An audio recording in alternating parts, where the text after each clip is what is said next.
Hi friends, இன்றைக்கி நம்ம ஐயனார் துணை பார்ப்போமா? சாரிப்பா, கொஞ்சம் லேட் ஆயிடுச்சு, மன்னிச்சுக்கோங்க. வாங்க வீடியோக்குள்ளே போகலாம். நம்ம நிலா வந்து 2 பேருமா ரோட்டில் நடந்துட்டு இப்போ தான் வீட்டுக்குள்ளே வந்து நுழைஞ்சிருக்காங்க. வீட்டுக்குள்ளே வந்து நுழைஞ்சோடனையும் பார்த்தீங்கன்னா, ரூம்குள்ளே போய் அவங்க எப்படி அழுகுறாங்கன்னா, ஒரு சில பேர் வீட்டில் வந்து ஏதோ ஒரு சண்டை நடந்து அது ஒருத்தவங்கள மிஸ் பண்ணாவோ, ஒருத்தவங்க மேலே ரொம்ப பாசம் வச்சிருந்தாலும் எப்படி அழுவாங்களோ, அதுக்கு ரொம்ப அழுகுறாங்க. ரொம்ப மனவேதனையாக இருக்குது. அப்புறம் பார்த்திங்கன்னா, சோழன் உள்ளே வராரு. நிலாவை கதவை தட்டி நம்ம சேரன் அண்ணன் கூப்பிட்றாங்க. சரின்னு சொல்லிட்டு நிலா வந்து வெளியில் வந்து சொல்கிறாங்க. அண்ணே வந்து இவர் வந்து நான் எவ்வளவோ நம்புனேன் வச்சேன். இவர் இவ்வளோ தூரம் பொய் சொல்லுவார் நான் நினச்சி கூட பார்க்கல. இவர் வேறு எதுலையாவது இவர் யோசித்திருந்தா பரவாயில்ல. நான் என்ன ஒரு பொருளா? இவர் நினச்சோன்னே கிடைக்கணுன்றதுக்கு வந்து நான் ஒன்றும் பொருள் கிடையாதுல. அவர் நினச்சாராம், அதனால சாதிச்சாராம். இதை கேட்குறதுக்கு நல்லா இருக்கானே. என்னால் மனசு தாங்கவே முடியலனே. என்னால் இங்கே இருக்கவே முடியாதுனே. நான் எங்கேயாவது கிளம்பி போயிடுறேனே, இங்கே இருக்க மாட்டேனே அப்படின்னு சொல்கிறாங்க. நிலா, என்னப்பா இப்படி சொல்கிற?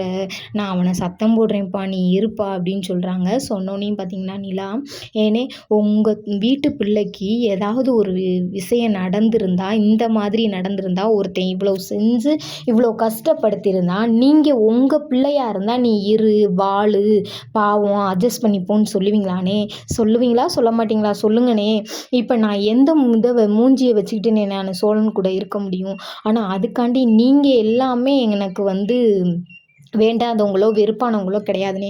நீங்கள் இல்லைன்னா நான் இல்லைன்ற அளவுக்குனே உங்கள் ப்ராஜெக்ட் ஒன்று வாங்கியிருக்கீங்களே, அதை கூட ஒழுங்காக நீட்டாக உங்களுக்கு சூப்பராக ப்ராப்பராக பண்ணி கொடுத்துட்றேனே அப்படின்னு சொல்லி நிலா அழுதுகிட்டே தான் சொல்கிறாங்க. அப்பையும் அழுகையை மெண்டு முழுங்காமல் அழுதுகிட்டே தான் சொல்கிறாங்க. இவர் சொல்கிறாரு, நடேசன் சொல்கிறாரு, சரிம்மா இவனை சத்தம் போடுவோம்மா அப்படின்னு சொல்கிறாரு. அதுக்காண்டி நீ போகிறேன்னு சொல்லாதம்மா அப்படின்றாங்க. என்ன சொன்னாலும் நிலா வந்து போகிற முடிவில் கரெக்டாக இருக்காங்க. என்ன செய்யறதுனே தெரியல. ரூம்குள்ளே போய் துணிமணியெல்லாம் அள்ளி வைக்கிறாங்க. அழுதுகிட்டே தான் அள்ளி வைக்கிறாங்க. இங்கே வந்து சோழனை பார்த்து எல்லாரும் கேட்குறாங்க. பாண்டி, பல்லவன், சேரன் எல்லாரும் கேட்குறாங்க. நம்ம நடேசன் வந்து சி எல்லாம் ஒரு மனுஷனா அப்படின்ட்டு துப்பிட்டு போயிடுறாரு. கேட்டோடனையும் சோழன் கேட்குறாரு, ஏண்டா பொய்யான வாழ்க்கை நீ எவ்வளோ நாள்ரா வாழ முடியும்? கடைசி வரைக்கும் வாழ்ந்துட முடியுமா? அதுக்கு நீ இதை உண்மையே சொல்லியிருந்தேன்னா இந்நேரம் அந்த பிள்ளை மன்னிச்சிருக்குமேடா.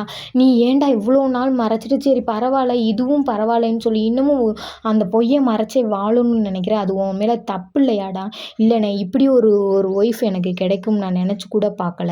அது நிலா மாதிரி ஒரு பொண்ணு எனக்கு கிடைக்கும்னு நான் நினச்சி கூட பார்க்கல. அங்கனக்குள்ளே பார்த்தோன்னே நிலாவை வந்து நான் கல்யாணம் முடிச்சுக்கணும்னு நினச்சேனே ஒழிய நான் செய்கிறது தப்புன்றது எனக்கு என் மூளைக்கு ஏறவே இல்லைனே. என்னை விட்டு நிலா போகக்கூடாதுனே, நிலாவை இருக்க சொல்லுனே அப்படின்னு சொல்லி சோழன் சொல்கிறாரு.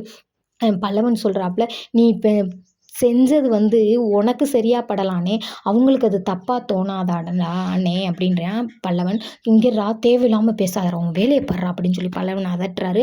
சேரனும் கேட்குறாரு, பாண்டியனும் கேட்குறாரு. யார் என்ன கேட்டாலும் அவரிடம் பதில் இல்லை. ஏன்னா அவருக்கு சுயநலத்துக்காண்டி அவர் நடந்திருக்காரு.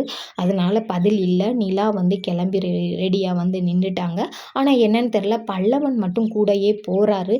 நிலா சொன்னோன்னே நடேசன் சும்மா சொல்கிறாங்களோன்னு நினச்சாங்க. திருப்பி பேக் எடுத்துகிட்டு வரோடனே நடேசனுக்கும் மனசு கஷ்டமாக இருக்குது. நான் இவனை எங்கிட்டாவது துரத்தி விட்டுறேன்ப்பா, நீ வேணா இருப்பா அப்படின்றாங்க. அப்படி சொன்னாலுமே சேரன் அண்ணனை பார்த்து நம்ம நிலா கேட்குற ஒரே வார்த்தை, உன் தங்கச்சிக்கு இந்த மாதிரி நடந்திருந்தா நீ என்னன்னே செய்வ? எனக்கு அதுக்கு மட்டும் பதில் சொன்னேன். உன் தங்கச்சிக்கு நடந்திருந்தா பரவாயில்ல வாழு அப்படின்னு சொல்லுவேனே, நீ செய்ய மாட்டீங்களே. இப்போ என்னையை மட்டும் எந்த மூஞ்சியை வச்சுட்டுனே இவர் கூட வாழ சொல்கிறீங்க? எனக்கு இவரை பார்க்க ஆத்திரமாக வருதுனே. என்னால் மனசும் கேட்க மாட்டேனே.